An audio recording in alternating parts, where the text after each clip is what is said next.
నువ్వు ఎగ్జామ్స్లో ఫెయిల్ అయ్యావా? చచ్చిపోవాలని మాత్రం అనుకోవద్దు.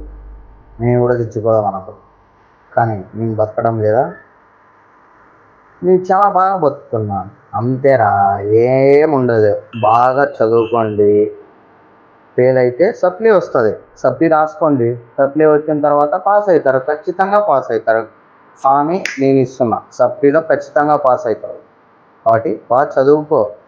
మెయిన్ పోతే పోయా, సప్లీ రాసుకో. సప్లీ ఉంది మన కోసమే, సప్లీ రాసుకోండి. సప్లిమెంటరీలో పాస్ అవ్వండి. మనం ఎట్లా పాస్ అయ్యామో, ఎలా పాస్ అయ్యామో అని ఎవరు అడగరు.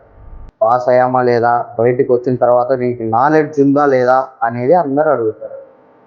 మనం ట్రీట్ చేయాలి, అందరితోనూ ఒకే విధంగా ట్రీట్ చేస్తే అయిపోయి సింపుల్గా ఉంటుంది. ముందే చెప్తున్నా, నేను కూడా చదువుకోదాం అనుకున్నా. నాకు చాలా మంది మోటివేట్ చేశారు. ఫస్ట్ మా నాన్న, నీలో దమ్ము ఉంది, నోరు మూసుకొని చదువు, కష్టపడితే పాస్ అవుతావు. ఒక్కటే మాటే, ఇప్పటికి కూడా ఒకటే చెప్తా, నన్ను ఎవరు వెన్ను తట్టి చదువు అని చెప్పలేదు. ఇంటికి వెళ్ళిపోదాం అనుకున్నా, ఫస్ట్ ఇయర్ ఫెయిల్ అయినా ఇంటికి వెళ్ళిపోదాం అనుకున్నా. మా నాన్న అక్కడే ఉంది, నేనే డబ్బులు కడతా, నేనే నెల నెలా కడతా, నువ్వు కష్టపడి చదువు.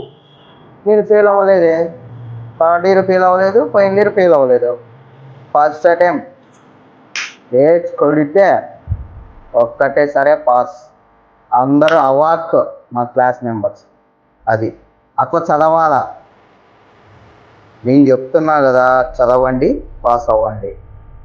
మెయిన్ పోతే భయ, సప్లిమెంటరీలో పాస్ అవ్వండి. ఓకేనా? బాయ్.